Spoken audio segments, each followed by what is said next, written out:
This is Maxi Hughes for Pro Boxing fans. I'm glad we're joined for the first time in person by Johnny Nelson. Obviously, we're doing a few on Zoom, but what better place to do it than a sunny Dubai? How are you feeling being out here? Good, actually. I got here this morning. Again, I was out in Istanbul the last time, and it was a good setup, good organisation, and it was a good way to show the amateur elites of Eastern Europe. I was going to ask that. I wasn't out in Istanbul, but my colleague was out there. Just first of all, the experience of IBA. I spoke to someone that works here, and the way he described it was no expense spared. From what you've seen, obviously you've been a fighter, you've fought on many different promotions, but from what you've seen, how exciting could IBA be? There is. I totally agree. There's no expense spared, and what they're doing is they're putting the money where their mouth is. They're trying to elevate the level, the outstanding amateur fighters to the world stage, and doing that, then the elite will come through and stay elite. You look at people like Usyk, an outstanding amateur, and then went on to dominate, gone on to dominate the world. And I think these guys here have been given an opportunity to show their talents, which is a good thing. Definitely. I was going to ask, obviously, you've been an amateur, you've been an up-and-coming fighter as well, and I don't want to get the number wrong, but I think it's 8,300,000, and we hear a lot of fighters maybe turning over pro too soon, which I don't know the reasons, but a lot of the time maybe it is financial. Are you happy to see this kind of that incentive to stay amateur, to stay in the rankings a bit longer? No, I am, because so you get some fighters that are outstanding amateurs, but not as outstanding as professionals. You get some fighters that were terrible amateurs and made world champions. Main point. So you look at Audley Harrison. Now, if you remember him, you're too young. He was a brilliant amateur. As a professional, really, he massively underachieved, or did it? He was just a great amateur. So it's giving the opportunities for the amateurs to stay amateur and really show their elite class and on a world stage. Definitely, and while I've got you, let's talk IBA Pro. Obviously, I think it's the co-main event. A man from Yorkshire like yourself, Maxi Hughes, gets his shot. First of all, like, as a fighter, to see these shots, obviously we've seen a lot happening with Riyadh season in Saudi Arabia, but how excited are you for Maxi? I'm assuming you know Maxi. I do, and you know what, I think it's a great opportunity for all fighters coming through. One thing I do love, I love seeing fighters get paid. I love seeing fighters getting an opportunity to show their skills instead of having to wait, because there's so much opportunity around now. A fighter can happily, comfortably get 6-7 fights in a year if they're smart enough to design it right. So for Maxi Hughes, I'm glad for him to say, you know what, look, just before Christmas, look what's happening here. Perfect. Definitely, and then the main event, Gasiev versus Pullev. Are you leaning one way? Who do you think comes out on top in that? I was watching Pullev against AJ the other night, actually, and I think the Pullev, even then I thought he wasn't the Pullev of old and this Pullev today. I think he has experience, but does he have the legs, does he have the movement, does he have the ambition? I don't know, but you've got two guys that'll be in there, and Gasiev has got to go in there and put it on him. It's a case of who's got what left on the tank. I'd probably lean toward Gasiev, if I'm honest with you, but you know, it will be a bit of a slugfest. Definitely. I was speaking to LCS and I found it really interesting. He was talking about Moses Atama maybe being on this card against maybe Pullev or Gasiev.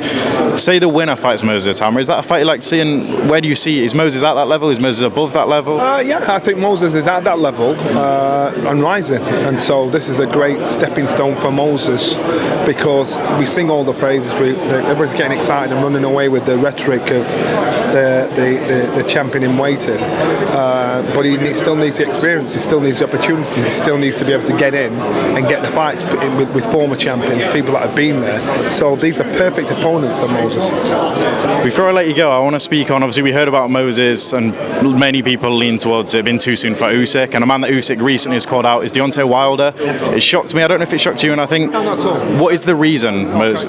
So Deontay Wilder, now this is about making sure he gets paid as much as he possibly can. Will he get paid a lot of money against Moses? No. Will he get paid a lot of money against Wardley? No. Will he get paid more money against Wilder? Wilder's still a big name in our sport, regardless of his last 2 or 3 fights. And in 10 years' time, you know, Usyk, you look back and you'll say he boxed the best, regardless of what level Wilder was at when he boxed. We do it with Roy Jones at the back end of his career. He boxed, you know, he fought fighters, but he wasn't the best Roy Jones. So now for Usyk's going down the line of, I want the big names, I want the biggest person out there. Why would I risk and do everything, putting myself through massive hard training camps to get paid a fraction of what's out there? Yeah, I completely agree. I imagine for Wilder, I imagine never Usyk a massive favourite, but the exciting thing with Wilder is the thing that maintains is that power, and that was always his equaliser, his thing above other people, and is that his only way to victory? Yeah, without a doubt. I think he's out here this week, so you can ask him yourself. And again, he still had dreams, he still has ambitions. Realistically, you think, those ambitions are probably further away than you can imagine.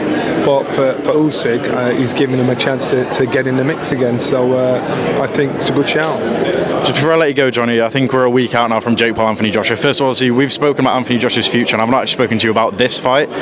When you saw it, what did you make of that event and what's happening? If I'm honest with you, I didn't think it'd happen. And there's 10% of me still doesn't think it'll happen, even though they've sold tickets and people are flying out there. I thought Jake Paul's announcement yesterday was going to be some kind of him dropping out of fight, but it wasn't. Great shout in regards to signing Caroline Dubois, brilliant for Caroline Dubois. And I saw Caroline Dubois. She was responding to what Ben Shalom said about having to let go of certain fighters, and she's very mature in regards to how she dealt with it. And what else could he say? I think Jake Paul and Anthony Joshua. Again, it's an opportunity for Anthony Joshua to wait. Well, he's given him 60 million reasons to fight him. So it doesn't matter what anybody says. Nobody's going to turn it down. Nobody will turn it down. And my only worry is Anthony Joshua goes in there and thinks this is so easy, and it's very hard to lift yourself against somebody you know shouldn't be even in your shop. It's very hard to lift yourself, and that's when you make mistakes. We know Anthony's made mistakes before. Will he make a mistake again? I really don't believe so. If anybody tells you they think Jake Paul's going to win, they're lying. They don't believe that. They're gamblers. So it's like it's just one of those things. But they've built it right. Everybody will be watching it. So you've got to commend Jake Paul. You've got to respect Jake Paul because this is because of him. You look at the noise that's there. It's like people that aren't even interested in boxing are going to watch this. So Jake Paul's mindset in regards to how he promotes himself should be a big lesson for young guys like this that are on this belt. For young fighters coming through, be your own promoter. Push yourself. Make it that the promoters need you more than you need them. So you're selling that 5,000 tickets each time it says you're fighting, your name's on the poster. So that I commend Jake Paul. And I also commend him for his bravery, because in reality he should get absolutely battered in reality. And that's what AJ should do. We shouldn't knock him out. We should torture him round after round. Hit him, hurt him, pull off. Hit him, hurt him, pull off. Let him learn the harsh lessons. You get knocked out, it's over, it's done. But if you hit and you beat up and thinking, wow, then you understand your level. That's what AJ needs to do. Is he capable of doing that? I don't know. Johnny, just before I let you go, I saw today Carl Froch, a man that's your friend and he's out here this week. He spoke on Jake's sparring with Lawrence Okoye. I don't know if you saw that. I think Frank Sanchez and Jared Anderson. He said there's no way that these guys are actually sparring. Do you think that's the truth? Totally agree. There's no way those boys went hell for leather. Now, if you've been in... Carl's been a former world champion, I've been a former world champion. When you get sparring partners in, their job is to come in and take your head off and put you on it, and that should be the hardest bit.